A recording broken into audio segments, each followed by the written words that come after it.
Бүгүнкү темабыздын сабагыбыздын темасы берилиштер базасы предметтик чөйрөнүн модели катары. Берилиштер базасы деген эмне?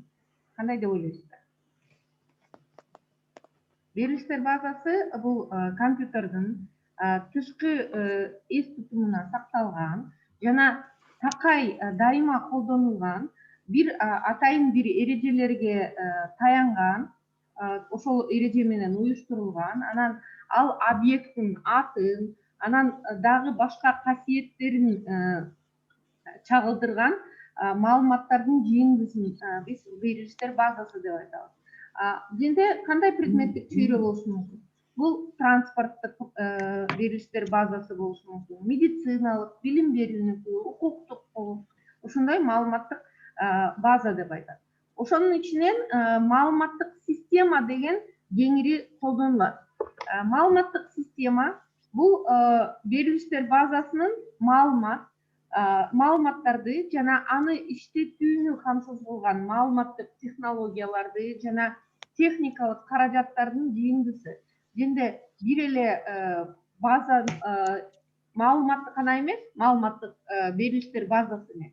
Жөнде ошол ичиндеги иштеткен атайын технологияларды, ошону иштетиш үчүн кандай техникалык каражаттар керек? Мисалы компьютер керек, ал баардык жакта кеңири иштеш үчүн интернет керек. Интернет менен байланышыш үчүн атайын компьютердик сервер, локалдык тармак керек, глобалдык тармак керек. Мисалы маалыматтык системанын бир түрү биз силер менен байланышып атабыз, бул АВН системасы. Туурабы? АВНде бул маалыматтык система. Бунун ичинде студенттердин берилиштер базасы бар, мугалимдердики бар, предметтердин маалыматтык берилиштер базасы бар. Эми маалыматтык системаны деп эмнени айтабыз? Биз маалыматтык система менен иштегенде биз жеке эле компьютер менен эмес, биз силер колдонгон мобилдик каражаттарды пайдаланып дагы колдоно алабыз. Мисалын көрсөтөйүн. Мисалы, транспорттун расписаниясын жөнүндө маалымат таба аласыңарбы?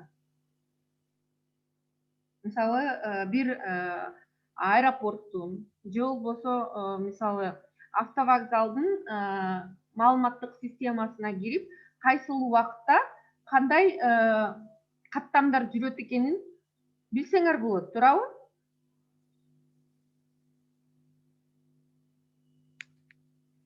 Болобу, болбойбу? Болот. Ар кандай кызматтардын жеткиликтүүлүгүн жана бааларын билсеңер болобу? Мисалы, силер аптекага карайын деп атасыңар. Ушул дары бар бекен, анан баасы кандай экен деп.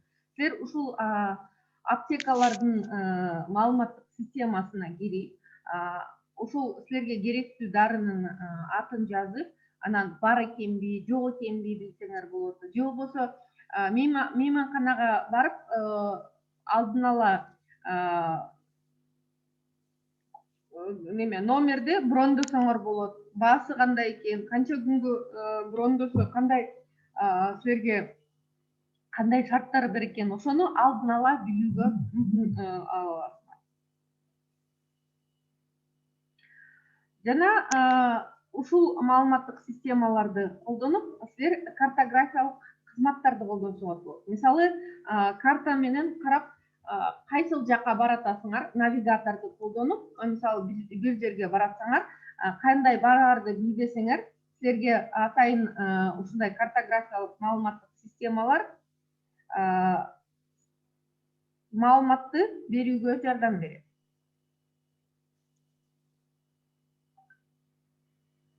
Предметтик чөйрөнү модельдештирүү. Өткөндө биз айтканбыз. Модельдештирүү деген эмне эле? Бул биз болгон окуяны жөнөкөйлөтүп, ошону түшүндүрүү үчүн алабыз деген. Бул ошондо предметтик чөйрөнүн объекти деп эмнени алат экен? Ошол объект жөнүндө маалыматты чогултууга болгон, бул факт болушу мүмкүн, адам жөнүндө болушу мүмкүн, окуя жөнүндө болушу мүмкүн. Же болбосо предметтер жөнүндө биз предметтик чөйрөнүн объекти деп катары карасак болот. Мисалы, мынакей студент дейлик, мынакей сущность маңызы студент. Бул жөнүндө маалымат жөнүндө кандай маалыматты ала алабыз?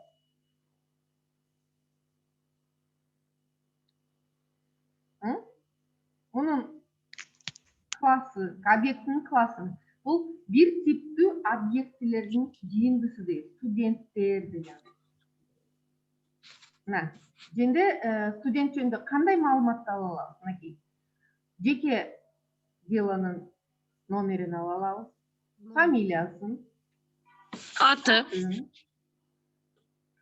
Атасынын аты, фотографиясы, туурабы?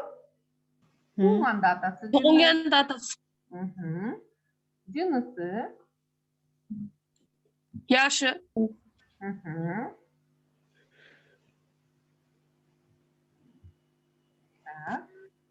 Группасы, кайсы группадан экендигин ушундай маалыматты алсак болот, туурабы? Мынакей, ушул студент деген маңызы, же болбосо сущность студент, ошол жөнүндө кандай маалыматтарды ала алат экенбиз? Көрдүңөрбү? Ушунун баардыгы тең ушул бир объекти, предметтик чөйрөнүн объектиси жөнүндө ушунча маалыматты алууга. Ушунун баардыгы тең келип берилиштер базасына жазылат. Ушул маалыматтын баардыгы тең берилиштер базасынын бир жазуусу болот. Эми маалыматтык база менен иштегенде ар бир объект бири-бири менен сущностьтар бири-бири менен ар кандай түрдө байланышта түзүүгө болот. Мисалы, бирөөгө бирөө, бирөөгө көптүк, көптүккө бирөө, көптүккө көптүк деген биз байланыштарды түзө алабыз. Ошону карап көрөлү. Кандай болушу мүмкүн?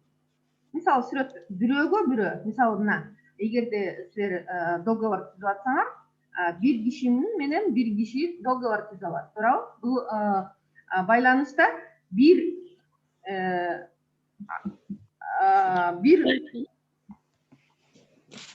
сущностьтун бир нускасы, бир экземпляры, экинчинин бир экземпляры менен гана байланышта болот дегенди билдирет. Бир көптүккө дегенде, мына мисалы, мынакей көрдүңөрбү? Ал жерде мисал катары сүрөт көрсөтүлөт. Бир топ көп жөжөсү бар, мынакей көрдүңөрбү? Бир көпкө. Жөнүндө бир ошол маңыздын бир даанасы, бир нускасы көп, экинчинин көптөгөн нускасына дал келет. Көптүк бирге, тескерисинче, бул бир маңыздын бир даанасы экинчи маңыздын көптүгүнө дал келет. Анан дагы бир байланыштын түрү бул көптүккө көптүк дегенди билдирет. Жөнүндө ар бир нече биринчи маңыздын көптөгөн элементтери экинчинин көптөгөн элементтерине дал келген учурда ушуну биз көптүккө көптүк деген байланыш деп айта алабыз. Мынакей, жөнүндө кандай кылып неметсек болот? Мисалы, группа жана студент деген маңыздарды байланыштырабыз. Ар бир студент бир белгилүү группага таандык, туурабы? Силер ар бириңер бир группага таандыксыңар, туурабы? Же FK 120, FK 220, 320, же болбосо 420 группага, туурабы? Кайра бир группанын байланышы тескерисинче ар бир группа бир нече студенттерге таандык болуп атат. Көрүп атасыздарбы? Кандай байланыш экен бул? Бирөөгө көптүккө, туурабы? Анан дагы бир маңыздын эмеде кээ бир учурларда байланыш болбой калышы мүмкүн. Жөнүндө кээ бир учурларда андай да учурлар болуп калышы мүмкүн. Анан биз берилиштер базаны түзүп атканда ошол биринчи предметтик чөйрөнүн моделин тургузуп алыш керек. Эмнени неметет? Биз ушул объект жөнүндө кандай маалыматтарды сактайбыз, кандай берилиштерди сактайбыз. Анан ошол берилиштердин ортосунда кандай байланыштар болот, ошону биринчи тактап алышыбыз керек. Мисалы студент десек, эмне деген бизге маалыматтар керек. Анан ошону өз-өзүнчө бөлүп туруп, андан кийин гана биз берилиштер базасын түзө алабыз. Предметтин чөйрөсүнүн моделинде көп учурларда алардын атрибуттары жана маңыздары деп коет, сущность деп коет. Сущность, связь деп коет. Неметкенде.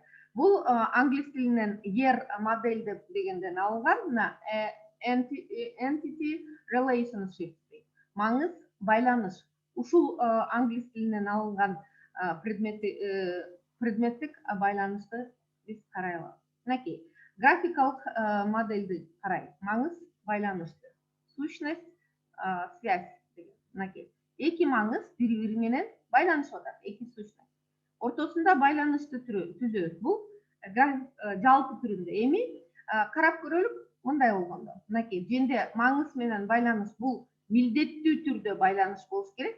Кээ бир учурларда экинчи немеде биз жана айтпадыкпы, байланыш болбой калышы да мүмкүн деп. Бул байланыш болбой калышы да мүмкүн дегенди билдирет. Милдеттүү эмес деп атабыз. Мынакей, эми карап көргүлө.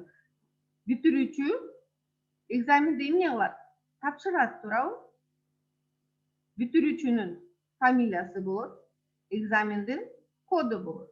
Көрдүңөрбү? Байланышты түзүп атабыз. Мынакей, көптүккө деген. Жерде бүтүрүүчүдө көп маалымат болот.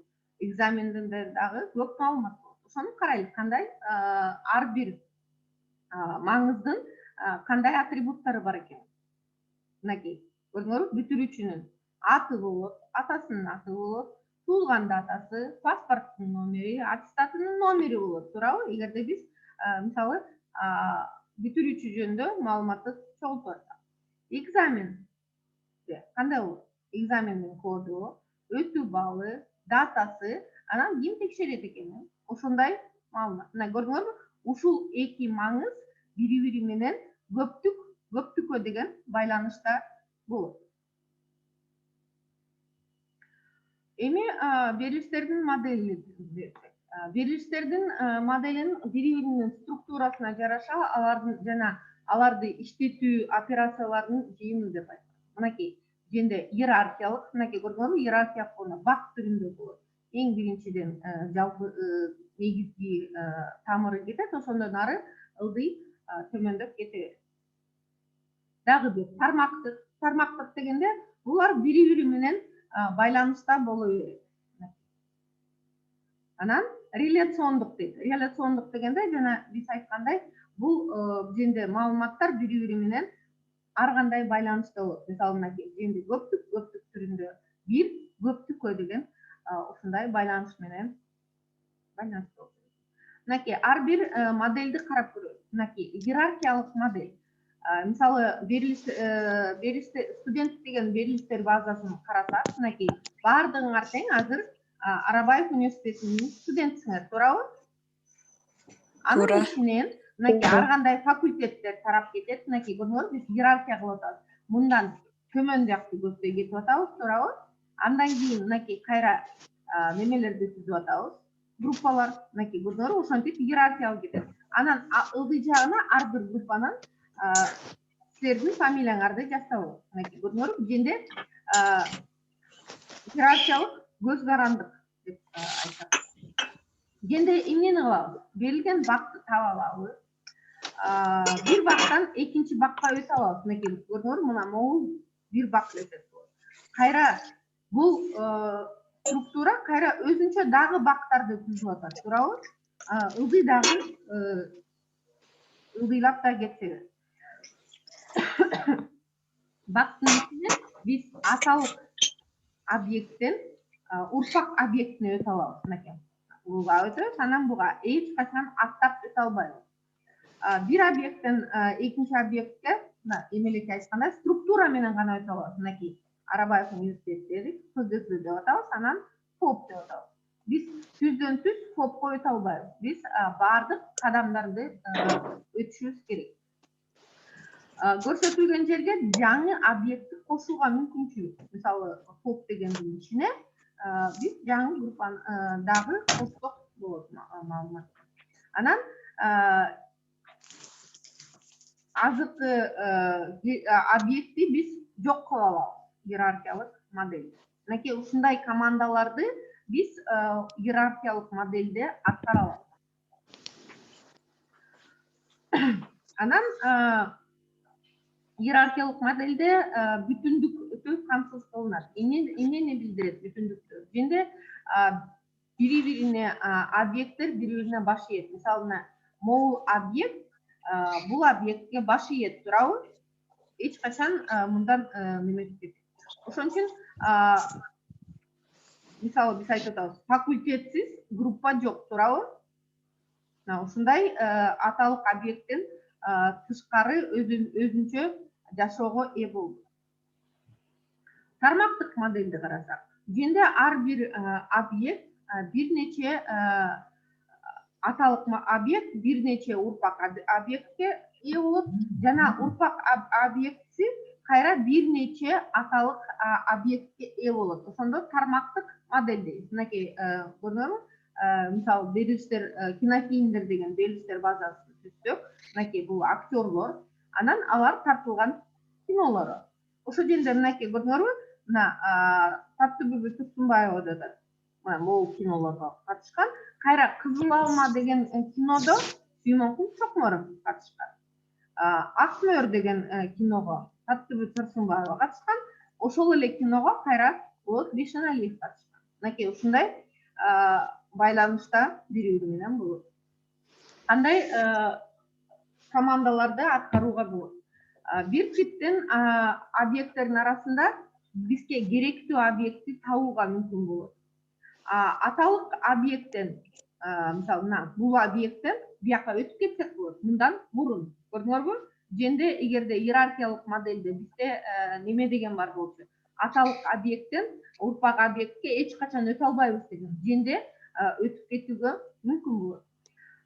Мына жөнде кайра көрдүңөрбү? Урпак объекттен кайра биз аталык объектке өтүүгө мүмкүнчүлүк бар.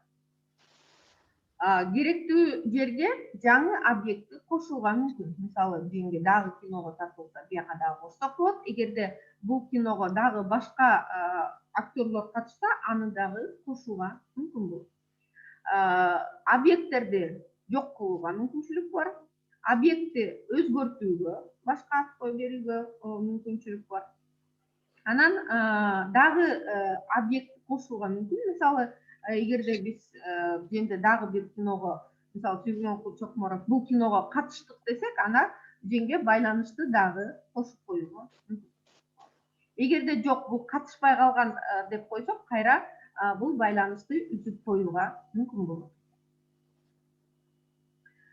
Дагы бир модельдердин түрү бул реляциондук модель.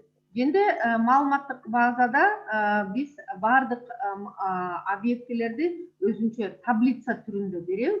Анан ар бир таблицаны бири-бири менен мындай жана биз айткандай байланыштар менен кошобуз. Мисалы, мынакей көптүк көптүккө, көптүк көптүккө, бир көптүккө. Ушундай сыяктуу байланыштар менен биз бири-бирин байланыштыра алабыз.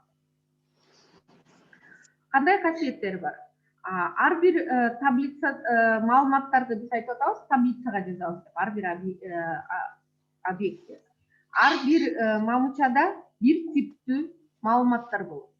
Анан ар бир мамычага уникалдуу ат беребиз. Анткени ушундай эле бир эле таблицанын ичинде окшош мамычалар аты бар мамычалар болбойт. Таблицада эч качан бир эле маалымат эки объект үчүн окшош сапчалар болбойт. Баары деле бир нерсе менен айырмаланат. Анан сапчалар менен жана мамычалардын типтери өтө маанилүү. Мынакей структуралык элементтер. Мына көрдүңөр, биринчи талай, экинчи талай, үчүнчү талай. Мына жалпы элемент. Эми ушул таблицаны толтуруп көрөлүк. Мынакей көрдүңөрбү? Код, фамилия, фамилиянын аты, атасынын аты, кесиби. Мына муну эмне дейбиз? Муну мамыча дейбиз, же болбосо талаа дейбиз. Жөнде конкреттүү аты берилет. Анан ушул мамычанын ичинде бардык элементтер бирдей типте болот. Жазуу деп коет, запись сапчада болот. Жөнде конкреттүү бир объектке тиешелүү маалымат берилет. Мисалы код, фамилиясы, аты жөнү, анан кесиби. Анан бул маалымат бири-бири менен логикалык жактан байланышкан. Анткени Амирдин фамилиясы, аты, анан кесиби көрдүңөр бири-бири менен логикалык жактан байланышта болот. Кандай касиеттерди болот? Эң биринчиден ар бир мамычада бир типтүү маалымат болот. Эгерде мисалы биз жана кесип десек, ал жерде текстик түрдөгү маалымат. Эгерде жылын бер десек, туулган жылын берсе, ал жерде дата түрүндө берилет. Мынакей ушундай. Ар бир мамычага уникалдуу атка ээ. Таблицанын ичинде окшош сапчалар эч качан болбойт. Анан сапчалардын жана мамычалардын типтери маанилүү эмес. Делегиондук таблицанын ичинде негизги ачкычы, же болбосо первичный ключ деп коет. Ушул талаа аркылуу биз бир нече таблицаларды байланыштыра алабыз. Мынакей көрдүңөрбү, мына могул таблицанын ичинде ошол негизги ачкыч деген паспорт номер дегени, женде предметтин коду, женде суроонун коду деген, мына ушул ар бир таблицанын өзүнүн негизги ачкычы болот. Ушул негизги ачкычы аркылуу көп учурларда биз таблицаларды бири-бири менен байланыштырабыз. Бул жазуунун уникалдуу идентификациясы болот. Анан ашыкча болбойт. Анткени паспорт номер ар бир адамдыкы уникалдуу болот. Ар бир предметти киргизип атсаңар, ал предметтин коду башка кайталанбайт. Суроонун кодун киргизип атсаңар, ар бир суроонун өзүнчө коду болот. Анан анын тексти болот, суроонун, анан туура жыл эч качан кайталанбайт, туурабы? Эми берилиштер база менен иштеп атканда, аны иштетүү үчүн атайын программалык каражаттар керек. Ошол программалык каражаттарды берилиштер базаны башкаруу системалары деп айтылат. Берилиштер базаны иштеп чыгууда бир нече этаптарды көрсөтөт. Эң биринчиден эмне кылабыз? Маселени коебуз. Көп учурларда кардар айтат, мага берилиштер базасын түзүп бергиле. Эмнени айтат? Бул ошол иштеп аткан берилиштер базаны түзүп аткан адам кандай суроолорду берет? Бул берилиштер база кандай предметтик чөйрөгө тиешелүү болот? Предметтик чөйрө боюнча кимден консультация алсам болот? Буга эмнелер керек? Кандай объектилерди кошот? Анан аткарылган иштердин түрлөрү, эмнелерди аткарышым керек? Андан кийин маселени коюлгандан кийин, предметтик чөйрөлөрүн аныктагандан кийин, консультацияны алгандан кийин биз берилиштер базаны проекттирлөөгө өтөбүз. Жөнде эмне кылабыз биз? Кандай сущносттарын аныктайбыз, маңыздарын, берилиштер базанын кандай элементтеринен турат? Талаалардын касиеттерин карайбыз. Таблицаларды түзгөндөн кийин анын кандай байланыштырабыз? Ар бир маңыздын кандай касиеттери менен берилет? Анан реляциондун таблицанын структурасы кандай болот? Ушунун баардыгын тең биз ушул берилиштер базасын проекттирлөөдө ушул суроолорго биз жооп беришибиз керек. Андан кийинки этабыбыз бул берилиштер базасын түзө баштайбыз. Түзө баштаганда кандай суроолор туурат? Биринчи жөндө биз маалыматтык берилиштер база жөнүндө бизге маалымат жетиштүү болобу? Ошону берилген берилиштер базаны башкаруу система аркылуу чечүүгө болобу? Же болбосо бизге уникалдуу берилиштер базасын түзүү керекпи? Эгерде уникалдуу берилиштер базасын түзө турган болсок, анда атайын программисттердин жардамы керек. Ошону биз ушул берилиштер базасын түзүү мезгилинде чечип алышыбыз керек. Анан эгерде биз берилиштер базанын башкаруу системасы бизге канааттандырат десек, анда берилиштер базасынын файлын, таблицалардын жана алардын ортосунда байланыштарды түзөбүз, башкаруу элементтерин түзөбүз. Анан кийин аны толтуруп, анан маалымат менен толтургандан кийин биз берилиштер базаны тестирлейбиз, иштөөсүн карайбыз. Анан эгерде иштөөсү бир аз жакшы иштебей атса, анда биз аны оңдойбуз, то есть коррекция киргизебиз, өзгөртүүлөрдү киргизебиз. Эгерде баардыгы тең жакшы болуп кетсе, анда биз ушул берилиштер базасы менен иштетүүгө берсек болот. Кардарга деле ушунакей бул иштей турган берилиштер базасы. Анан берилиштер базасы иштегенден кийин биз аны критерий менен иреттейбиз, анан тандай алабыз, берилиштерди өзгөртө алабыз, анан бизге керектүү отчетторду ушул берилиштер базасынын аркылуу керектүү отчетторду жасоого мүмкүнчүлүк алабыз.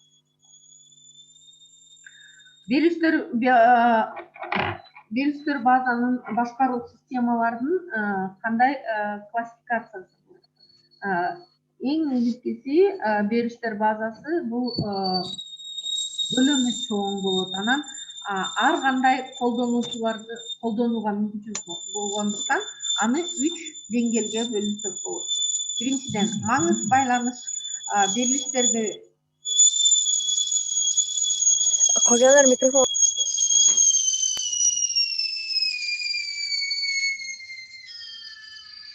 звукту өчүрүп коесуздарбы? Маңыз байланыш моделинин берилиштеги концептуалдык көрсөтүү деңгээли катары каралсак болот. Тышкы колдонуучунун деңгээлиндеги берилиштер базасы катары карасак болот. Ички физикалык деңгээлде катары деңгээлде карасак болот. Анын кандай сактайбыз? Аларга ошол берилиштер базага жетиш үчүн кандай өзгөчөлүктөрүн, методдордун өзгөчөлүктөрүн карайбыз.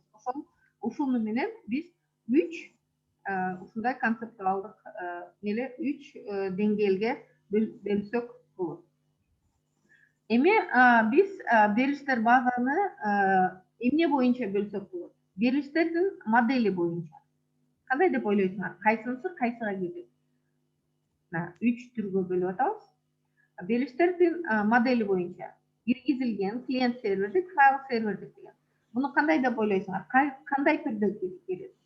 Берилиштер модели боюнчабы, же жайгаштыруусу боюнчабы, же мүмкүндүк алуу ыкмасы боюнчабы? Жок, бул эмес экен. Жайгаштыруусу боюнча эмес экен. Бул мүмкүндүк алуу ыкмасы боюнча мына ушул берилиштер базасынын башкаруу системалары. Реляциондук, тармактык жана иерархиялык берилиштер базасынын маалыматтык базасы кандай неме боюнча? 2 неме калды. Бул берилиштер модели боюнча экен, көрдүңөрбү? Анан локалдык жана бөлүштүрүлгөн бул жайгаштыруусу боюнча. Кандай бири-бирине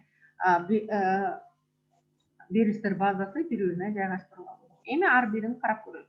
Берилиштердин модели боюнча реляциондук деп биз жана караганбыз, реляциондук дегенде эмне дедик элек?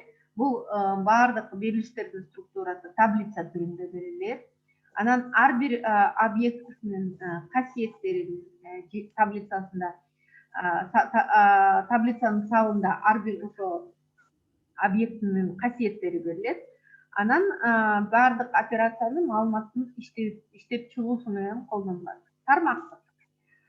Женде бир объектте бир нече урпактык объекттер дал келет жана тескерисинче бир аталык объектке бир нече урпактык объекттер болушу мүмкүн дегенди билдирилет. Иерархиялык структурада, модельде биз берилиштер бак катары уюштурат дегенбиз. ар бир бакта төмөнкү жана жогорку объектилери болушу мүмкүн. Бир гана тамырында бир дагы башкаруу объектиси жок болот. Эми жайгаштыруусу боюнча карайлы. Локалдык дегенде кандай түшүнөбүз? Эгерде маалыматты биз бир эле компьютерде сактасак, анда бул берилиштер базанын башкаруу системасын локалдык деп айтабыз. Бөлүштүрүлгөн берилиштер базасын башкаруу системасы кандай деп айтабыз? Жөнде бардык маалыматты локалдык жана глобалдык тармакта ар кандай компьютерде маалымат сакталса, буну бөлүштүрүлгөн маалыматтык система деп айтабыз. Файлдык сервердик берилиштерди башкаруу берилиштер базасын башкаруу системасы бир компьютердин ар бир кардардын компьютерине толук версиясы орнотулат. Ар бир тармак аркылуу биз маалыматты файл аркылуу алсак болот. Клиент серверди бардык берилиштер базасы бир серверге орнотулат. Калган кардардын бардыгы тең кардардык версияны орнотуп, анан биз серверден керектүү маалыматты алабыз. Эгерде силер бардыгыңарда AVN системасын колдонуп атасыздарбы? Ошонун ичинде биз бардык маалыматтар серверде сакталат. Силерге ар бир мобилдик версия же болбосо компьютердик версияны сакташтырып, ошону менен иштөөгө мүмкүнчүлүк алат. Жана киргизилген деген берилиштер базасынын башкаруу системасы. Жөнде биз башка программалык продукттун компоненттери катары сакталынат. Мисалы, электрондук энциклопедияларды, сөздүктөрдү, издөө системалар бул ушул камтылган башкаруу системасы деп айтсак болот. Берилиштер базаны түзүү жана керектүү маалыматтарды сактоо жана программаларды издөө программасы берилиштер базасынын башкаруу системасы деп аталат. Классификациясы эми эле айткандай, биз берилиштер модели боюнча, жайгаштыруусу боюнча жана мүмкүндүк алуу ыкмасы боюнча классификацияны жүргүзүүгө мүмкүнчүлүк бар. Жана эле айткандай, иерархиялык, тармактык, реляциондук, локалдык бөлүштүрүлгөн жана файл сервердик, клиент сервердик жана киргизилген берилиштер базаны башкаруу системалары болот. Эми берилиштер базасын түзүп көрөлү. Эмнени айтабыз? Биринчи файлын түзөбүз, туурабы? Жөнде эмнени кылабыз? Биз берилиштер базасын түзгөндөн кийин маңыз байланыш моделинин негизине жараша биз берилиштер базасын түзөбүз. Андан кийин таблицаларды түзөбүз. Таблицаларды түзгөндө биз бир нече таблица колдонсо, анын ортосунда байланыштарын колдонобуз. Андан кийин ар бир талааларын аныктайбыз. Талаанын эмнелери болот? Талаанын эң биринчи аталышы болот. Бул таблицанын ичинде кандай ушул талаага кандай маалымат сакталат экенин билебиз. Андан кийин тиби. Жөнде кандай типте болот? Текстик түрдөгү же болбосо дагы башка түрдөгү маалымат сакталабы. Көлөмүн көрсөтөбүз. Бул талаага кандай ошол маалыматтын узундугу канчалык болот экен. Форматын, жөнде кандай форматта ар бир уячада кандай маалымат кандай форматта болорун экенин билдирет. Подпись дейт. Бул талаада эгерде колтамга коюлуш керекпи же коюлбайбы, ошону аныктайт. Демейки мааниси эгерде силер айтпасаңар, по умолчанию деп коет. Бул түрдө кандай автоматтык түрдө кандай маалымат киргизиш керек? Эгерде силер киргизбесеңер, кандай маалымат киргизиш керек экенин билдирет. Анан эгерде маанилүү шарт койгузсаңар, силер текшерүү учурда чектөөлөр киргизилген. Андан кийин ушунун бардыгын аныктагандан кийин таблицанын байланыштарын коет. Бериштердин форматтары кандай, типтери кандай болот? Текстик түрдө болушу мүмкүн, 250 белгиге знакка чейин текст болушу мүмкүн. Мем аталасы жөнде эгерде силердин текстиңер 255 символдон көбүрөөк болсо, анда мем аталасын колдоносуңар. Эгерде сан түрүндөгү маалыматты талаага киргизе турган болсоңор, сандык тегин деп аныктайсыңар, жөнде бүтүн же бөлчөк түрүндө киргизет. Акчалай маанилерин койбойсуңар, анткени өзүнчө акча тиби дагы бар. Эгерде силер талаанын ичине дата, убакыт түрүндөгү маалыматты көргөзсөңөр, ушул типти колдоносуңар. Эгерде талаага акча түрүндөгү маанилерди кое турган болсоңор, анда аженге силер санды киргизсеңер, маалымат берилиштер базасы өзү берилиштер базаны башкаруу системасы өзү акча эквивалентин өзү коюп турат. Счетчик деген эгерде бул автоматтык түрдө уникалдуу сандарды коет, мисалы 1, 2, 3 деп улам санды өзү жогорулатып кете берет. Логикалык ооба жок, true false же болбосо кошулган эмес деген сөздөр коюлса. Оле объекттин талаасы жөнде эгерде силер башка графикалык же болбосо башка маалыматтарды кошо турган болсоңор, ошондо оле объекттин тиби деп аныкташыңар керек. Эгерде башка компьютердеги же болбосо интернеттеги файлдарга шифремелерди кое турган болсоңор, анда гиперссылка деп талаанын тибин аныктайсыңар. Берилиштер базасынын программалык чөйрөдө иштөөдө мына биз эмнени түзүп атканда эмнени аныкташыбыз керек? Кандай иштерди аткарып алабыз? Таблицаны киргизгенден кийин биз аны менен талааны жок кылсак болот. Мисалы, мына момундай таблица болсо, биз кереги жок талааны жок кылып алабыз. Жок, биз жаңы талаа кошобуз десек, жаңы талаа кошууга мүмкүнчүлүгүңөр бар. Жазууну кошо аласыңар. Өзгөртүүнү киргизе аласыңар, эгерде туура эмес болуп калса, же болбосо кошумчалайм десеңиздер. Анан касиеттерин өзгөртсөңөр болот. Ушул талаанын касиети. Ушунун бардыгын тең өзгөртүүгө мүмкүнчүлүктөр бар болот, бирок берилиштердин бүтүндүгүн контролдоп турушубуз керек. Анткени мисалы бир нече таблица болсо, бир таблицанын ичинен бир жазууну жок кылсаңар, ал ушул байланышкан таблицалардын ичинен дагы ошол маалыматты кошот же болбосо жок кылат. Ошол бүтүндүгүн контролдо болуш керек. Мисалы, мынакей, башка берилиштер базасы менен башкаруу системада биз формалар менен иштей алабыз.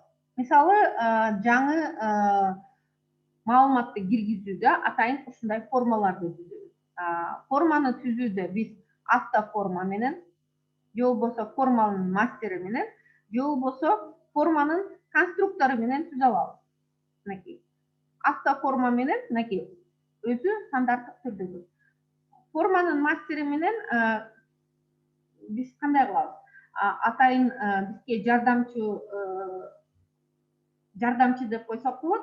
Ал учурда биз бул форманын керектүү таблицалардан керектүү объектилерин тандап, жанагындай форманы түзө алабыз. Анан форманын конструктору дегенде жөнде биз өз алдынча түзөбүз.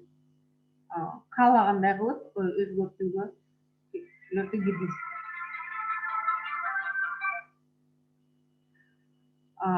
Берилиштер базасы менен кандай иштерди аткара алабыз дагы форма менен иштегенден, таблицаны түзгөндөн башка.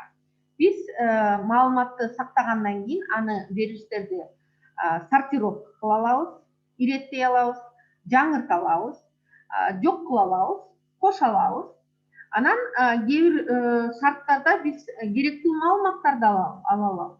кандай инструменттерди колдоно алабыз аны үчүн? Биз берилиштер базалыгын башкаруу системасын запросторду жөнөтө алабыз. Бизге керектүү маалыматтарды гана чыгаруу деп. Же болбосо фильтрди коебуз. Фильтр дегенде биз бизге керектүү жазууларды гана чыгарып, кереги жок жазууларды азыркы мезгилде жашырып коебуз. Анан отчетторду кагазга чыгарууга даяр болгон электрондук маалыматтарды бизге даяр кылып берет. Мына ушундай иштөө менен негизи биз силер менен Microsoft Access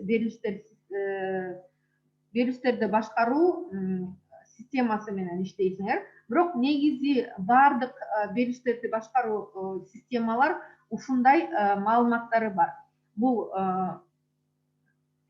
таблицаларды түзөсүңөр, формаларды түзөсүңөр, маалыматты киргизүү үчүн, анан керектүү маалыматтарды алуу үчүн запростор менен, фильтрлар менен иштейсиңер, анан кагазга чыгаруу үчүн отчетторду жасап туруп, анан же электрондук түрдө, же болбосо кагаз түрүндө маалыматтарды ала аласыздар. Мынакей ушуну менен биз бүгүнкү маалыматты